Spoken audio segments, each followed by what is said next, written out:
Hi friends, welcome to Vidya's cook book. எல்லாரும் எப்படி இருக்கீங்க? நல்லா இருக்கீங்களா? போன வீடியோலாம் பார்த்துருந்தீங்களா? பிடிச்சிருந்ததா? இன்னைக்கு நம்ம பண்ண போறது ஹோம் மேட் மொளகா பொடி.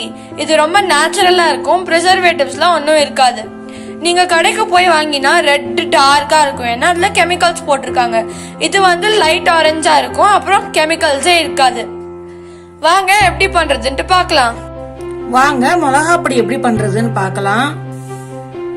1 கப் உளுத்தம் பருப்பு, 3/4 கப் கடலைப்பருப்பு, 2 டேபிள் ஸ்பூன் தோரம் பருப்பு, 50 கிராம் கருப்பு எள்ளு. அப்படி இல்லாட்டி எந்த கப்பால எடுத்துக்கிறீங்களோ அந்த கப்பால 1/4 கப் எடுத்துக்கோங்க. காஞ்ச மிளகா ஒரு 15 எடுத்திருக்கேன்.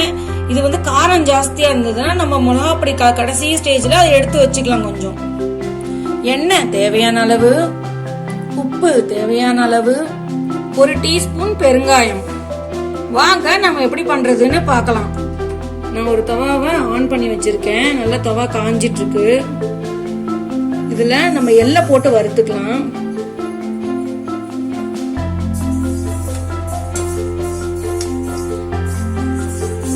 எள்ளு நம்மளுக்கு நல்லா படன்னு பொரியும். அந்த ஸ்டேஜ்ல பருப்பெல்லாம் போட ஆரம்பிச்சிடலாம்.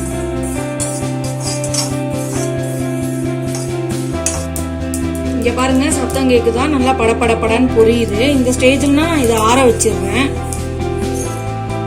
இப்போ கொஞ்சம் எண்ணெயை விட்டுக்கிறேன் தவால. கடலைப்பருப்பு, தோரம்பருப்பு இது ரெண்டுத்தையும் நல்லா வறுத்துக்கலாம்.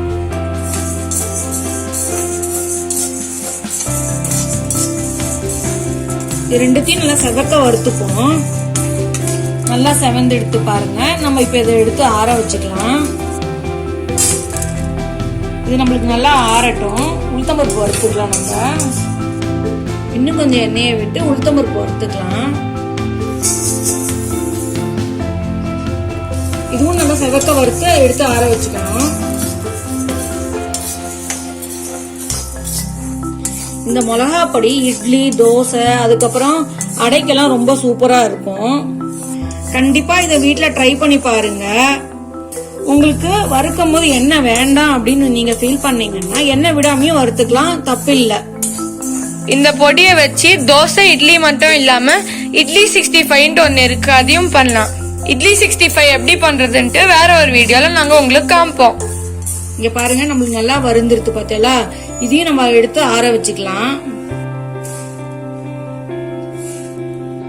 நம்ம வறுத்து பருப்பெல்லாம் இப்படி நல்லா மிக்ஸ் பண்ணி ஆற வச்சுக்கோங்க தட்டுல கொட்டி. இப்போ அதே மாதிரி கொஞ்சம் எண்ணெயை விட்டுக்கிறேன். மிளகாலாம் நல்லா வறுத்துப்போம். இதையும் மிளகா நம்மளுக்கு சீக்கிரமாவே வருந்துரும்.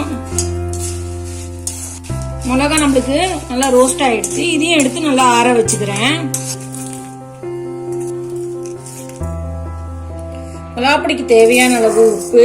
அடுப்பை ஆஃப் பண்ணிட்டேன். அந்த சூட்லயே வந்து நான் மிளகா பொடியும் பெருங்காயமும் வறுத்துக்கிறேன். மிளகா பொடிக்கு தேவையான அளவு உப்பு, பெருங்காயத்தையும் வறுத்துக்கிறேன். நான்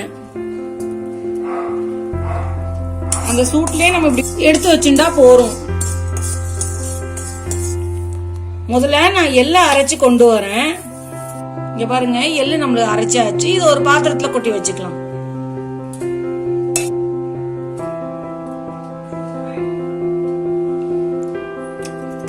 அதே ஜார்லயே உப்பு, பெருங்காயம், கடலைப்பருப்பு, உளுத்தம் பருப்பை அரைச்சு எடுத்துட்டு வரேன். நான் இதை கொரன்னு அரைச்சு எடுத்துட்டு வரேன். இங்க பாருங்க, நம்மளுக்கு அரைச்சது ரெடி ஆயிடுது. இதை பாருங்க, இப்படி அரைக்கணும். இது நம்ம கொட்டிக்கலாம் இதுல ஒரு பாத்திரத்துல. இப்ப இந்த மிளகாவை போய் அரைச்சு எடுத்துட்டு வரேன். நம்மளுக்கு மிளகா அரைச்சது ரெடி ஆயிடுது. இதுல நான் 1 ஸ்பூன் தனியா எடுத்து வச்சுக்கிறேன். நம்மளுக்கு மிளகா பொடி காரம் கம்மியா இருந்ததுன்னா நம்ம அப்புறமா போட்டு இதை கலந்து எடுத்துக்கலாம். நான் மத்ததெல்லாம் அந்த சாமானோட சேர்த்து கொட்டிடுறேன். இதை நல்லா மிக்ஸ் பண்ணுவோம். இப்படி மிக்ஸ் பண்ணிட்டு காரம் பத்தலைன்னா நம்ம இருக்கிற காரத்தை போட்டு கலந்துக்கலாம்.